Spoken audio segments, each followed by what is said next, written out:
listening to the Labor Notes podcast, a new show from Labor Notes, a media and organizing project bringing rank-and-file workers together to build fighting unions. I'm Danielle, co-host of the pod and a Labor Notes organizer in New York City. I organize with and write about K-12 educators, postal workers, and the Canadian labor movement. And I'm Natascha, pod co-host and a staff writer out in Philly, where I cover immigrant workers and the Mexican labor movement. This is only our second episode, so if this is your first time listening in, welcome. And you've only got just the other episode to catch up on. It was a good one, where one of our editors, Jenny Brown, joined us to talk about what U.S. steelworkers really thought about Japanese steelmaker Nippon's takeover attempt. Spoiler alert, they were against it. But their story revealed a lot about employer propaganda tactics, how U.S. tariffs affect workers, and even the changing nature of how steel is now made in the U.S. You can check it out by searching for the Labor Notes podcast on Apple, Spotify, and on Podbean. We also post our new episodes, which come out on Friday mornings, on the Labor Notes YouTube channel. Our handle is just @LaborNotes on YouTube. We're really glad you joined us today because we're taking a sneak peek into the April issue of the Labor Notes magazine, which is a special one. It's our climate issue.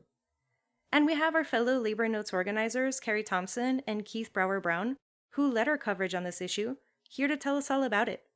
Keith is also of Labor Notes pod intro music fame. Thanks, Keith, and welcome both. Thanks for having us. Yeah, a lot of fun to make the music for this. Hey, y'all. Just in September, folks living high up in western North Carolina and eastern Tennessee were hit by the devastation of Hurricane Helene, which destroyed houses in and around Asheville, North Carolina, and caused severe flooding more than 2,000 feet high up in the Blue Ridge Mountains. It left people stranded for weeks without drinking water, reliable cell service, internet, and electricity. And service workers were among those organizing relief and recovery efforts. Then we started the year with the Los Angeles area in flames for much of January. Once again, union members were at the forefront of the response. Julie Van Winkle, UTLA vice president, that's the United Teachers of Los Angeles, wrote in Jacobin at the time that it was union members who pushed the district to respond to the chaos at schools, which had lost power and sent teachers and principals scrambling to get students to safety. So this labor climate issue feels pretty urgent. How do workers fight climate disaster, and what does our role look like in building a transition towards climate-friendly energy alternatives? Kari, do you want to start us off? Sure. As the working class, here's the place we want to start from. Climate issues are workers' issues, and we won't get the world we want unless we demand it. We can't just react to each crisis as it comes. We have to stay on the offense and force the bosses to come along or move out of the way. The next step is to get clear about what we're up against and to be strategic. The obstacle to environmental plans is corporate opposition, and it is workers that have the power to beat that opposition by being united to disrupt the flow of profits. Also, in this political environment, we're not likely to win new federal laws to address climate change. That makes workplace fights all the more important. Yeah, a big underlying idea of this issue is that with climate legislation not very likely to pass on the federal level for many years to come, the ball is in the labor movement's court, that in our contracts and direct kinds of shop floor fights, we can force employers, major corporations to take action on the climate in ways that we don't have to wait on the political system to deliver. Climate change is this all-encompassing, massive existential challenge, and we have an economy almost explicitly built around not addressing it. What do we have in this climate issue about the strategies that workers can and already are using to organize for climate justice on the job? And what kinds of issues are they building their campaigns around? These stories show workers' fights on a couple of broad fronts. These are fights for better conditions on the job and for workers to have a say in the transition away from fossil fuels. Each story in this issue explains how a union has broken off a little piece of the climate crisis that's meaningful to members, and they have a solution that's within their reach. Sometimes that's the workplace impact of heat waves, or a demand for public investment in something like green transit, or maybe removing toxic lead from schools. An important story in this issue comes from rural Kentucky, where there's this giant battery factory that Ford and SK On are building called Blue Oval. And this is a pretty important case study for what does it take to organize a union in one of these major emerging, more or less green manufacturing industries. And this is a factory that's one of the biggest in the emerging Southern Battery Belt, where a union election was filed for by workers in January, but the company is trying to drag it out. But workers aren't waiting to win a formal union to start taking action to pressure management around safety in particular, where it's an extremely dangerous job to build batteries exposed to chemicals that can have lifelong consequences almost daily on the job. And workers have been doing regular red shirt days and standing up to managers in meetings and continuing to build supermajority support in this plant on a rank and file level to make sure that management is forced to try and make accommodations, including boosting pay by a few bucks every hour almost immediately after the union drive went public, and just a couple weeks ago announcing that finally full-face respirators were going to come in for workers in one of the most exposed teams in the plant, as they had been demanding and expecting for many months. What has it looked like for workers to fight, not just for better working conditions, as you were saying earlier, Kari, but also for alternatives to fossil fuels? A great example of that is with the United Electrical Workers members who make diesel locomotives at the Wabtec plant in Erie, Pennsylvania. That's one of the stories I cover in this issue.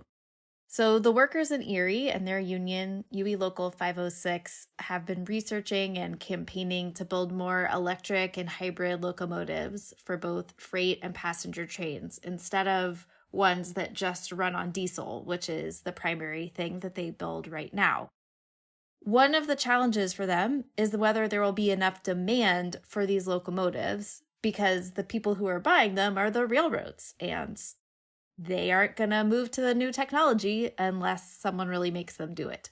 So if there is demand for these locomotives, then the company would hire more workers for this green production, and the local is really on board with that. So they're fighting for it, even though there's not necessarily going to be the legislative stick on the railroads that they had hoped, because they see this as a path to a cleaner future and for more jobs coming back into plants that lost them. This plant in Erie used to have as many as 5,000 members decades ago. It had even more than that, but now it has about 1,400 workers. And a lot of that work has moved to other plants, including a non-union shop in Fort Worth, Texas. On the theme of organizing to keep communities safe from environmental harm, we also have a piece in this issue about how the Chicago Teachers Union just won a tentative agreement in December that would, for the first time, bring climate and environmental justice demands into the union's collective bargaining agreement at Chicago Public Schools. Can you tell us a bit more about how that happened? Sure thing. Yeah, so I worked to support two Chicago Teachers Union activists, Nick Limbeck and Lauren Bianchi, to write about this for this issue. And we should be clear that the union is still fighting to win their whole tentative agreement or a whole new contract from the district, and it's not the easiest fight. But they made a major milestone this year by forcing the administration of the district to agree to bargain over climate issues for the first time. And in the past, like many managers, the district had said, this is not a mandatory subject of bargaining. Get out of here. We don't have to talk about this. But CTU activists for the past few years, and even going back further than that, had been doing some pretty inventive organizing to make very public what kind of problems they were seeing in the classrooms, of ceiling pieces collapsing, of lead paint in their classrooms, of drinking water fountains that had pretty toxic water, of malfunctioning HVAC systems. And so they were not only, going to the public about this and making videos, but they were talking to students and their family members, as well as to some environmental justice organizers in town, and starting to build a broader coalition around the sense that we need a major overhaul in our schools that will both fix these kind of immediate environmental health issues for students and workers, as well as making these schools a lot lower emissions, a lot lower pollution in the long run. And they were able this time around to, as they shared in this article, get the district not just to bargain, but to commit to some pretty concrete steps. So there's still going to need to be pressure going forward to actually enforce some of it. But one of the things I love about this piece is they talk about their sort of plan for keeping the pressure on and not just sort of like sitting back and saying an agreement on a piece of paper is enough. We're going to have to keep this coalition we've built in motion to force through these changes in our schools. What else does this issue tell us about what is possible to win in this moment where radical change feels difficult to aspire to, especially at the federal level? Tricky question.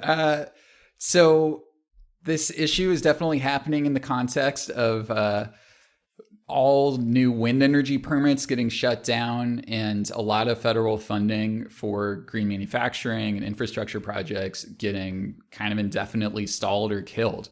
Building trades nationally estimate over $100 billion of construction projects have been stalled or killed already by the Trump administration. But we're not here to just say that everything is doomed. It definitely is the case that there's this huge amount of manufacturing that is getting built around the country just to start at an opportunity to organize.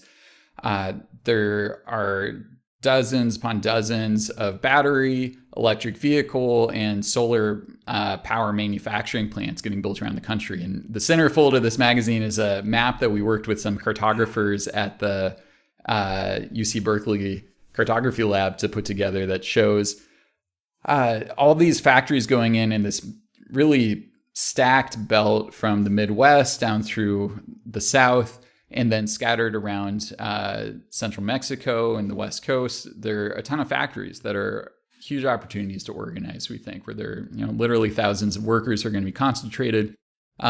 These are projects that are already operating in a ton of cases.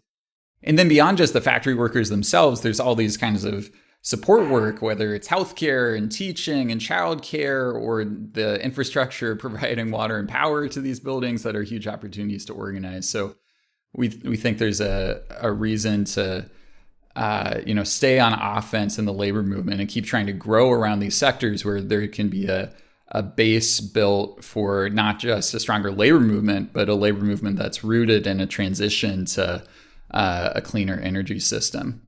Anything you'd add, Kari?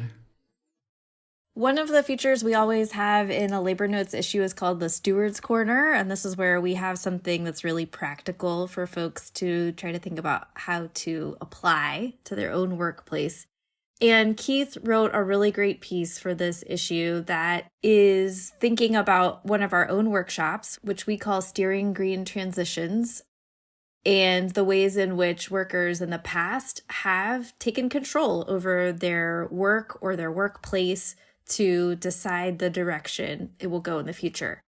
Part of what we do in that workshop is help people think about what are good questions to talk with your coworkers about, to just get talking about climate in a way that opens up the conversation, not so much about the nitty-gritty science of what's happening, but the way workers are experiencing the impacts already around them. So we're going to be running a version of that workshop in April 23rd. You're encouraged to join us for that. It'll be just an online Zoom workshop, but you can kind of get a preview of some of the themes by looking at that piece in the upcoming issue. Thank you, Kari and Keith. If you haven't already, subscribe to the Labor Notes magazine. And don't worry if you don't get your subscription in time to get the climate issue. I've got a feeling the next issue is going to be pretty great as well. It's $30 a year for 11 issues, or you can get a bundle subscription to give out to your fellow union members, coworkers, neighbors, and friends. Bundles start at $50 a year for 5 copies each month. You can, of course, get bigger bundles up to 200 copies a month, but the price goes up. I personally do the 5 copy a month bundle, and some friends I'm visiting in DC will be getting those this weekend, which I guess will be less of a surprise if they happen to be listening. You can get pricing details and subscribe through links on our Linktree page, linktr.ee/labornotes. We also have a half-price discount on individual subscriptions of the Labor Notes magazine, meaning you can get 11 issues a year for a grand total of $15. If you've ever signed up for any of our events lately, you probably know all about it. But basically, when you're signing up for an event, you can go to the drop-down menu at the bottom of the page and choose the option that includes a half-price magazine subscription along with the event registration fee. Speaking of events, if you're a steward or actively working on an organizing campaign, we have a few upcoming workshops you should check out. At the end of this month, we'll have our March Stewards Workshop, which takes place online over Zoom. It's going to be on Monday, March 31st at 7:30 p.m. Eastern, and on the topic of investigating grievances. This one's just for stewards. And then soon after that, on Wednesday, April 2nd, we kick off our next Secrets of a Successful Organizer online workshop series. We do this particular training series online roughly every 3 months or so don't miss it in April. The series, which is based on the Labor Notes bestseller of the same name, includes 3 sessions, each on a different topic, and we recommend that you go to all of them. Then, on Wednesday, April 23rd, we'll have the Steering Green Transitions workshop Kari mentioned, where you can hear from rank-and-file workers who organize collective action for better jobs and a livable climate. That will also be online.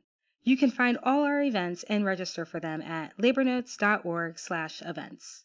You can help us keep making these episodes and building the troublemaking wing of the labor movement by becoming a monthly donor or making a one-time donation at labornotes.org/donate. We're proud to rely on small dollar and monthly donations from union members who are committed to building a fighting, multiracial working class movement together. Before we sign off, we want to thank the Labor Notes supporters who make this work possible and the workers who are putting the movement back in the labor movement. Labor Notes is proud to be a part of the Labor Radio Podcast Network. You can check out shows on the network at laborradionetwork.org. And thank you for listening. If you liked what you heard, rate us or leave us a review on Apple or Spotify. If you're listening to us on Podbean at labornotespodcast.podbean.com, please download our episode. The Labor Notes podcast is produced by Danielle Smith, Sindhu Sundar, and myself. Our title music was written and performed by Labor Notes labor climate organizer Keith Brower Brown. Until next week, solidarity, y'all.